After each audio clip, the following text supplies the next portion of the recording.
Okay, this feels really good to be back. Hey, beautiful people. My name is Jasmine. Welcome to my channel. I'm so excited to be back on here. It's been a very long time.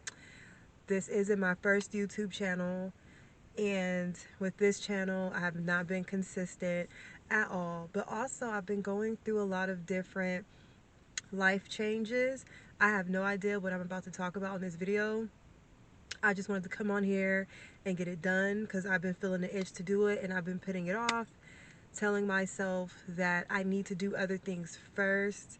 But one thing that I know about God is, like, if you just move in the direction that you know you're supposed to be in, He'll meet you the rest of the way. And so YouTube is a platform that I can use to share my testimony, share my story, share my wisdom, share my faith, and in doing so, encourage and empower others. And that is why I named the channel Journey with Jasmine, because life is a journey, and I'm constantly journeying through different chapters and different seasons of life. And through each chapter and each season, I come out with a new wisdom that prepares me for the next season. I come out with lessons and growth of the heart. And so if you're here, welcome. I feel that there's a message that I can deliver to you and that you are not here by happen chance. So welcome to my world. So what am I going to talk about today? So by the way, this is my first YouTube video that I have recorded on this camera. I got this camera for my birthday. My birthday is March 5. Happy belated to me. And I actually took a solo cruise. I might do another video on that, but I took a solo cruise for that trip, and I got so much footage on this camera, and like 2 weeks later when I went to try to upload it on my computer, I accidentally deleted everything. So anywho, this is the first video on this camera. Right now, I don't even know how I'm going to upload this to YouTube because I have a very ancient laptop. So that's been something as well that I have been battling with, like, how am I going to do this? I don't even have, I don't think, the ability to like edit like an intro and outro. I mean, I can, but I don't even want to do the whole perfectionist thing because I do that often, and when I do, I don't get anywhere. So okay, so what am I going to talk about? What am I going to talk about?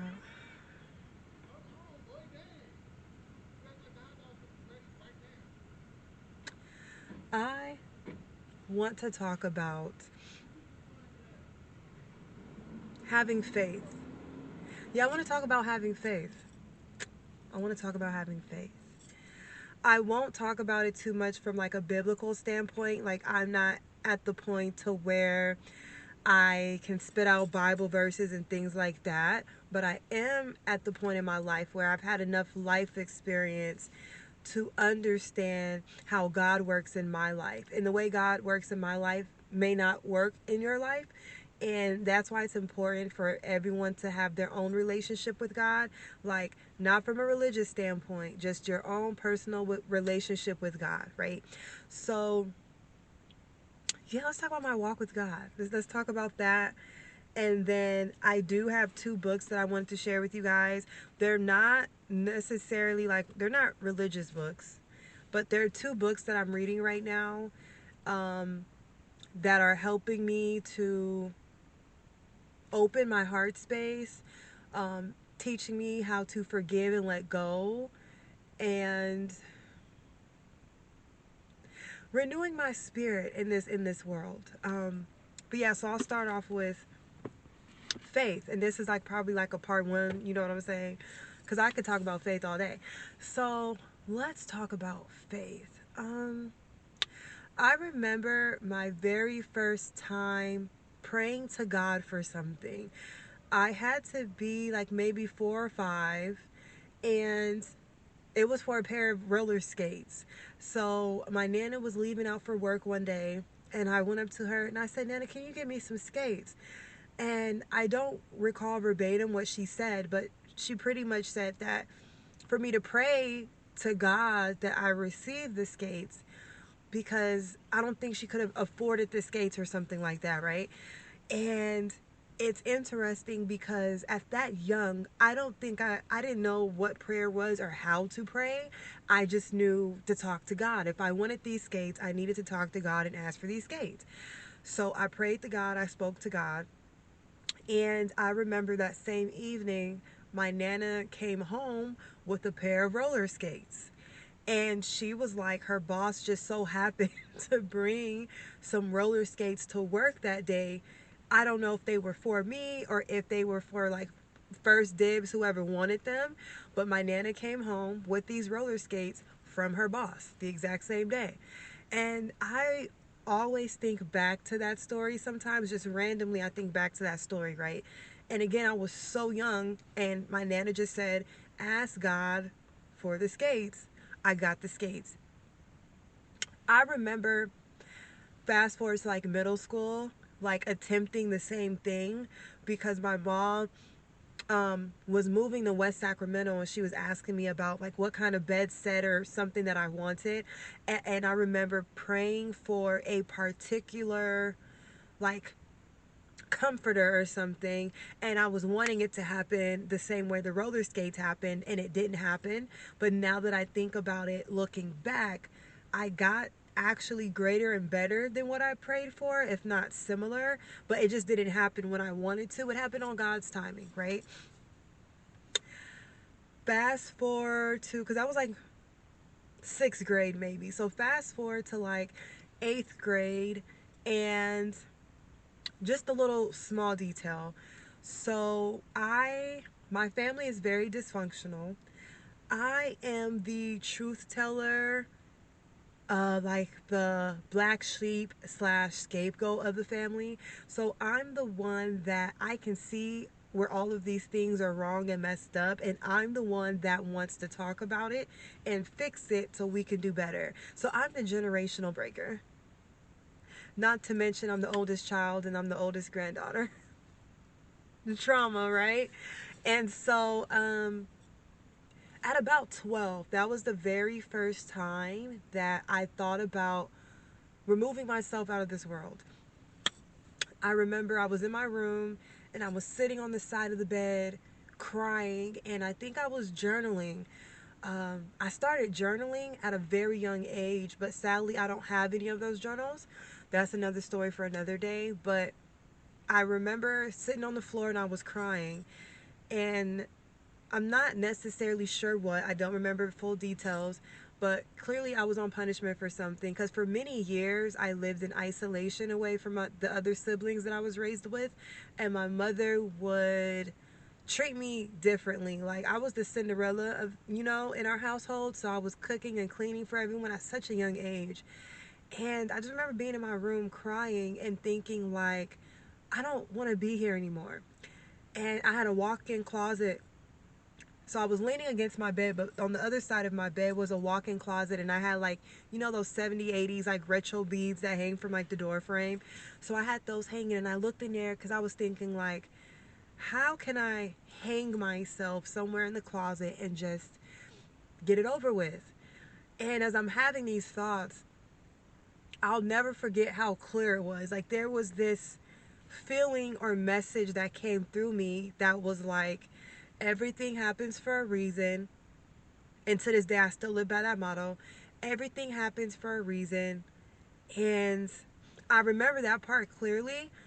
And I don't know if it was something like God is with you, or just trusting God. Just trusting God. Again, it didn't make sense.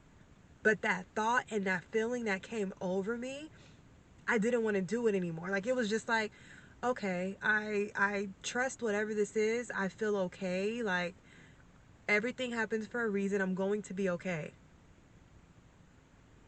And I believed in that. Faith, or my belief that darkness doesn't last always, has literally propelled me through life. And to be honest, without my faith or belief in God, I don't know where I'd be. And through college, I went to college in Florida. There were many years throughout college where I questioned, not that I questioned my faith, I questioned who or what God was.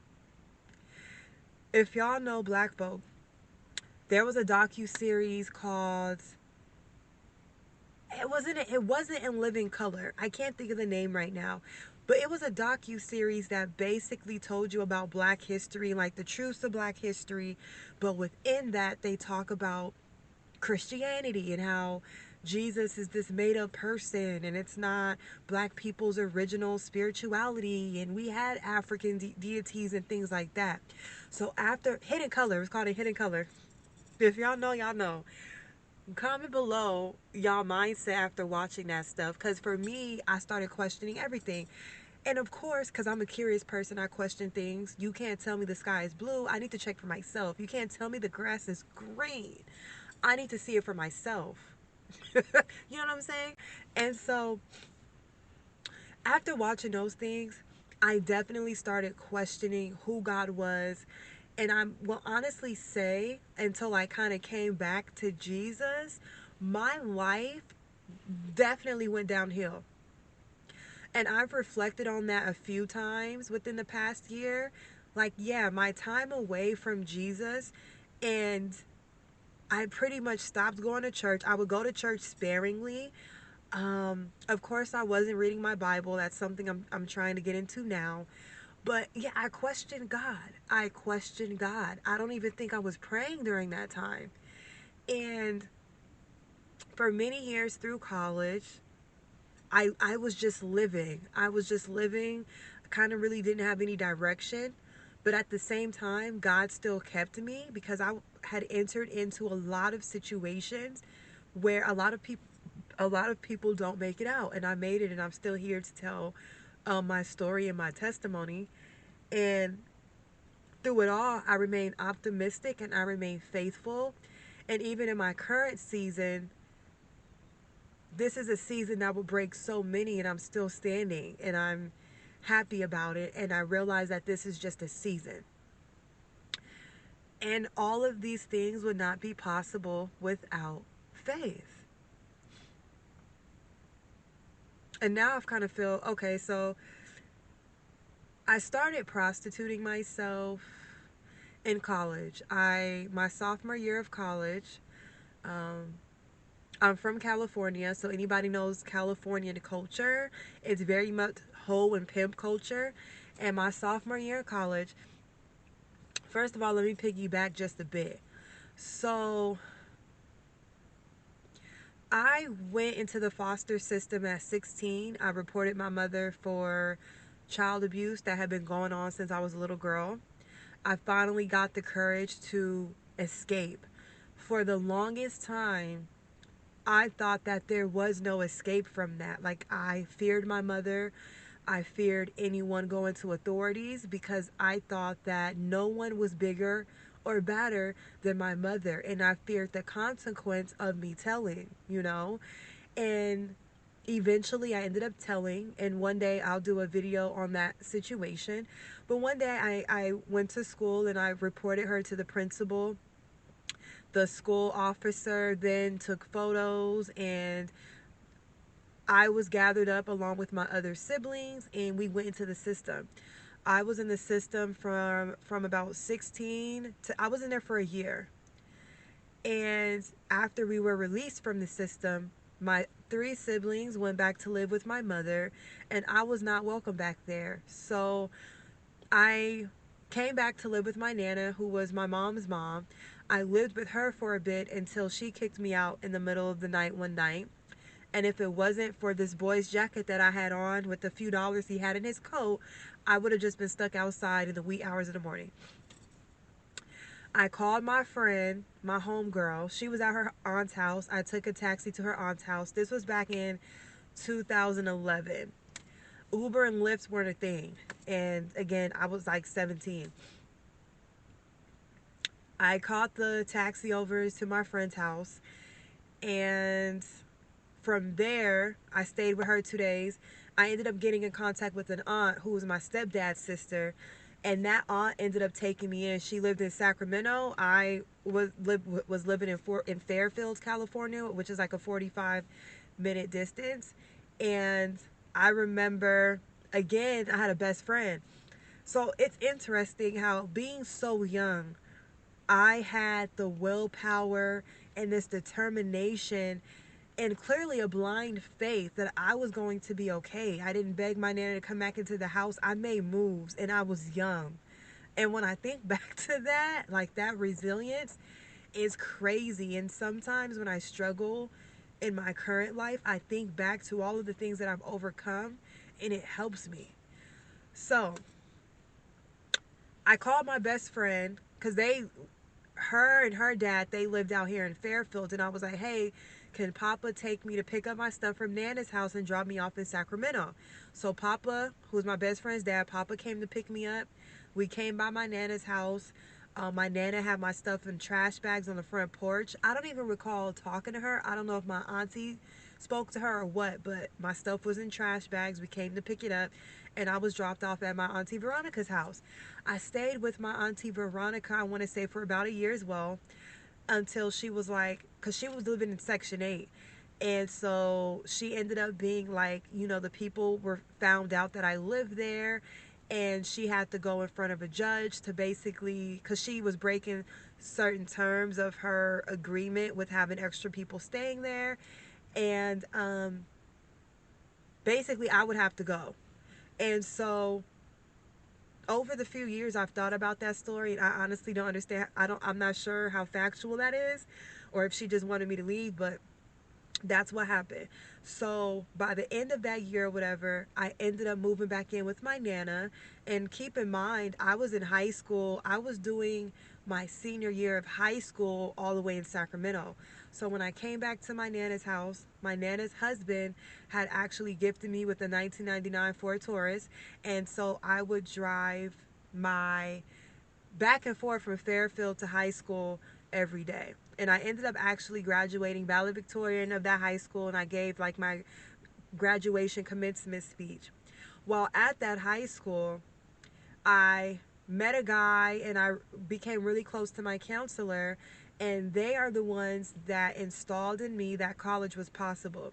Because my freshman year of high school, before going into the system, me and my friends were like, yeah, we're going to all black colleges in Atlanta, blah, blah, blah, blah, blah. But after that, my experience through the foster system, I was a constant runaway. At one point, I was homeless being at 16. And I basically lost sight and hope and faith in terms of college. Like at one point I was like, yeah, college isn't possible. How is it possible? I'm barely in school. My first junior year in high school, I was gone. I wasn't in school. I was running away. Um, I was going from group home to group home, school to school. Within that 1 year of being in the system, I went to 9 different high schools, y'all. 9, which is insane. So I was constantly not in school, skipping schools. I'd be in school for a week or two, a couple of weeks, and then I'm running away. And so, yeah, at one point I thought that college wasn't an option. I went from being an AP and honors student to literally not caring about school. Like there was so many other things to worry about, like eating and clothing, things that someone my age shouldn't have had to worry about.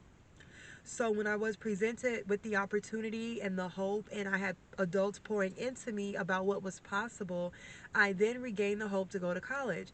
And this guy, I think his name might have been Albert, but he ran an organization called the You Can Network in Sacramento, and he was an older black guy. But what he would do is he would help people apply to all of these different HBCUs.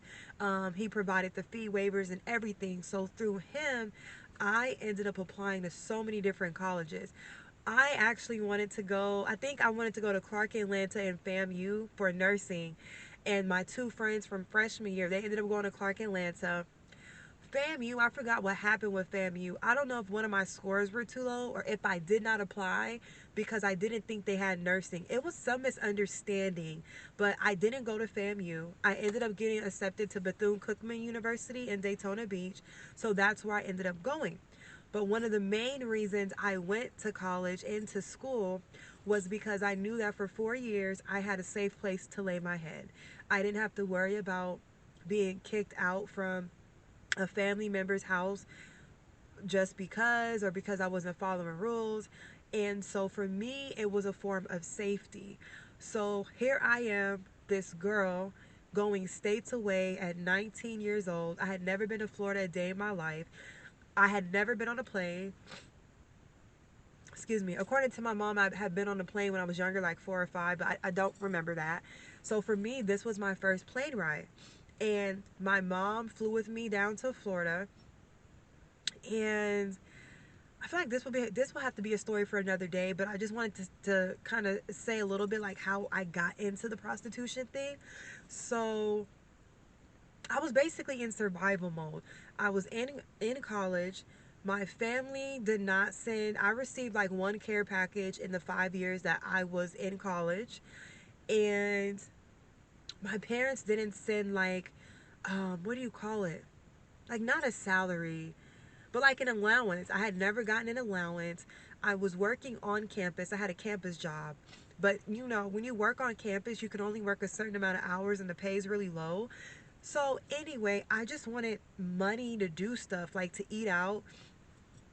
I had sweet mates at one point and they were both from Miami. And I recall them always being able to like eat out and stuff like that. And I just felt so left out. And I'm just like, well, I want money too to do stuff, right? And so that's what propelled me into the sex work industry. Now, I had a play sister and a play brother who I was really close with at the time that still lived in California. They were in the industry. So I remember calling them and being like, hey, how do I do such and such? They told me a little bit, but they did not tell me enough to take it as far as I actually went. And back then, Craigslist was the thing. So I literally remember putting my first ads on Craigslist, literally not knowing what to expect or what to do. And there were so many hits that came through. I remember my first client, how that went, and literally the rest is history. And that was fall 2013. From that point onward, I believe I was in the industry for about 9 years. Within the 9 years, I took like a year break. I took a bit of a break, a couple of years break. Um, but yeah, I was in the industry for 9 years, and I will go more into detail with that on other videos. But I stopped I stopped the industry. I stopped participating in the industry 3 times. Once in 2015 because I was arrested in a sting, and it was literally 2 months or 3 months before entering the nursing program. And that's a whole other story because that charge made it difficult for me to pursue nursing. Not even that, but I was also dismissed from the program because of that charge. And it was kind of covered up as something else. But so from 2015 to 2016, I wasn't in the industry. Then from 2021 to 2022, I wasn't in the industry. I stepped away with the realization like I'm a people pleaser and I have to be people pleasing to participate in this industry. I'm tired of these sacrificial, superficial relationships.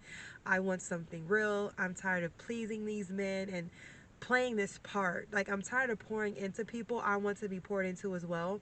So I stepped away. And like I said, that was the second time, 2021 to 2022. And then I went back into the industry briefly for about 6 months from like the summer of 2022 to the end of 2022, which led me back home. So, rewrap. I lived in Florida alone from 19 to 3 months shy of my 30th birthday. So I'm one of those stories where people are like, I started over at 30. I started over at 30. I walked away from the industry literally with nothing. I had the BMW I paid for in cash that I bought in 2020. I had that. And I had whatever belongings would fit in my car and whatever belongings I could ship out before I headed back here. Again, I will tell all that story in full detail another day. In order for me to have come back to this home where, so this is my Nana's home. I live here currently. Before making that decision, I hadn't spoken to my Nana in 2 years. And we ended up reconnecting at like a family event in Tennessee. And you know, she was asking me how I was doing. At the time, I was living in hotels, hotel hopping, nice hotels, but it wasn't a stable environment. And, she was asking what I was doing for work. I didn't really tell her, but I'm sure she could put two and two together. And before we parted ways, she gave me like $300. And I think like a day or two later, she was like, you can come back and live here. I want you to be in a stable place or whatever. Before she offered that, though, I had already been praying to God severely to remove me from the industry. Because when I went back this third time, y'all, it felt different. It's like my perspective on things had changed. I had changed. I had grown. And the same things that I used to like, the things that brought me to the industry, were like no longer there. It just didn't fit me anymore. It did not fit me anymore. And I felt in my spirit that this is not what I'm meant to be doing. But I did not know how to step away. I was doing full service. And so my part of stepping away was acting in faith. I prayed about it and I'm like, okay, I'm not going to offer my full self in this way, but maybe I could just do massages. So what I did was I bought a massage table. I might have had like one client. And then I solidified, like, okay, I'm going to move back home and I just have to trust God with this. And eventually that's what I ended up doing. Um, Maybe like 3 to 4 weeks later, um, yeah, I ended up moving back home. In between moving back home, I actually had moved in with someone I considered a friend. And because I was like, well, let me just stay in Florida because I really did not want to have to come back home. Let me just stay in Florida. But that didn't end up working out by the grace of God. And so I ended up coming back home. And since being back home, it's been a very painful but rewarding journey because I'm coming back to a place where so much trauma has occurred and developed here over my life, and so many of my core wounds were created here. And it's like, since being here, I have been triggered so much. I have cried a lot. I've literally thought about packing up and living in my car until I could just get me my own place so I don't have to deal with it. But time and time again, God has kept me, and God has kept me on this mission. When I tell y'all the growth that I have experienced since being back home, y'all would not even believe it. There's been so much growth. There's been so much death to my ego, to my pride, to who I thought I was. And I have just come out this new person, this new woman, this someone who has built this confidence. The confidence is still building. I'm building this self-esteem. The self-esteem is still building. I'm learning how to put myself first, how to have boundaries and standards and implement those. I'm developing my relationship with God to the point where I'm ready to forgive, because I thought forgiveness was just a prayer. I thought forgiveness was just me saying it, but forgiveness is an action and a journey, and that is a journey I'm about to embark on, and I'm honestly so afraid to do so, but I know it's going to be so rewarding. Yeah, being back home has definitely been something. And again, without that faith, or that understanding that this is necessary for my journey and for it's necessary for where I'm going next, I wouldn't have been appreciative of this season, because from the outside looking in, this season looks like loss. I went from making so much money to driving this fly car to not having to work for nobody, to be able to buy all the weaves and the makeups and to travel and buy all these expensive designer things, to now I don't have the flyest car anymore. I did have to work at Walmart last year for 3 months. And I think that, to be honest, had to be like the lowest point. And I remember being so embarrassed and even upset to apply there. But I needed to work somewhere and I wasn't going back in the industry. So I worked at Walmart.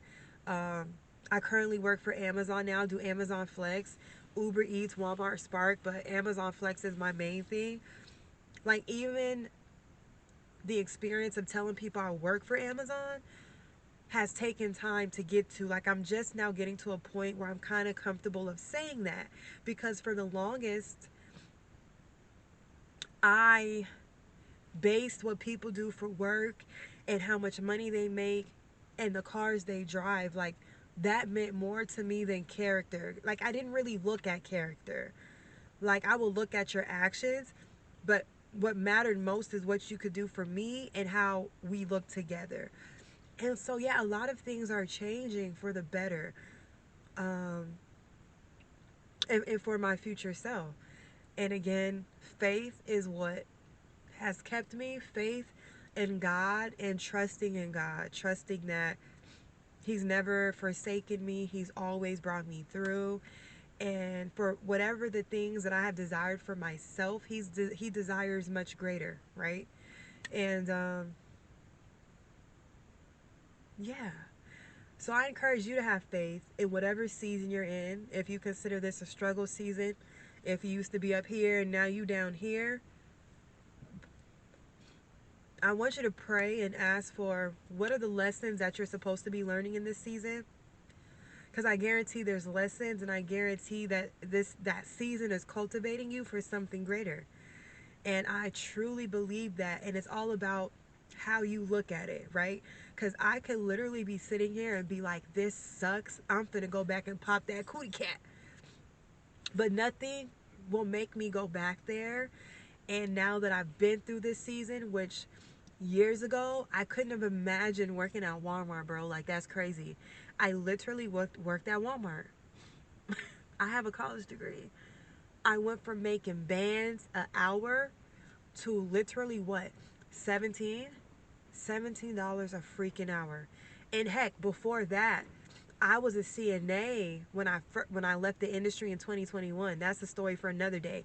And doing that, baby, I was making 12 to 14 an hour.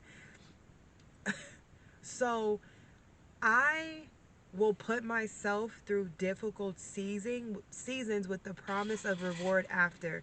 Because being able to leave all that life behind to end up here wouldn't have been possible without belief that it was for a reason and that it's for a season, right? Like, this is not my forever life. I've been exposed to so much greatness. And one thing I keep saying, I'm going to have all that greatness back again, but through God and doing it another way, okay? So now that my faith talk is over, I wanted to talk about or just mention two of these books that I'm currently reading. So the first one is All About Love by Bell Hooks. I'm a lover girl. My heart has been through the ringer, baby. And I am a giver. This book here has given me a new and a different perspective on love. And especially where we are today as a society, where it's kind of loveless and it's very transactional. This book is renewing my hope, and it's giving me like steps to heal my heart and to open my heart space again.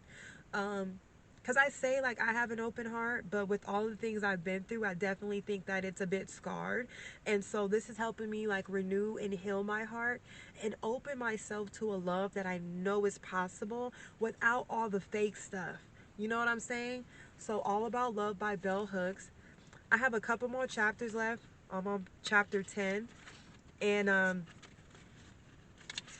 once I'm done reading, I'm going to actually come on here and do a video all about this book. It is remarkable. It's beautiful. The ironic thing is, y'all, I've had this book since 2020. And I started reading it in 2020, but I didn't finish. Um, Everything happens for a reason and right on time. It is perfect timing for this book for me. Okay? So All About Love by Bell Hooks.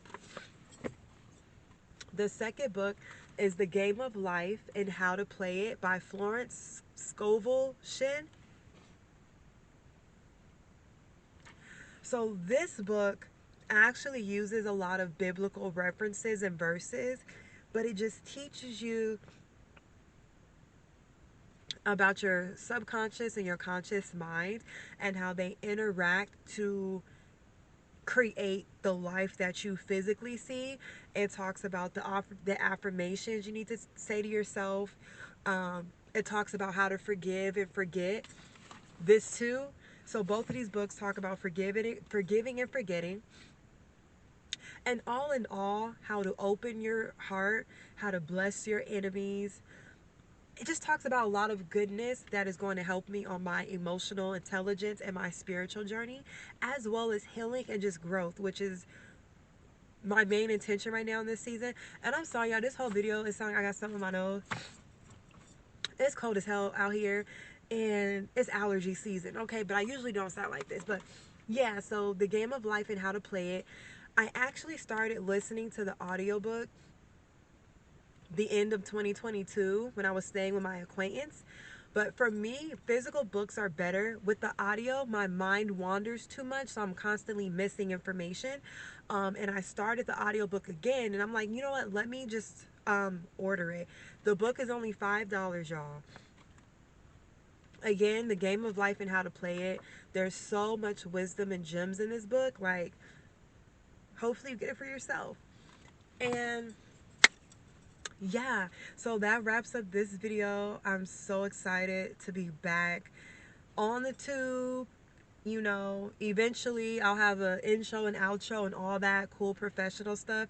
Right now, I just want to show up and keep my commitment to show up. I do not have a post schedule right now, because as I said, I still need to figure out how I'm even going to get this on the tube. What day is it today?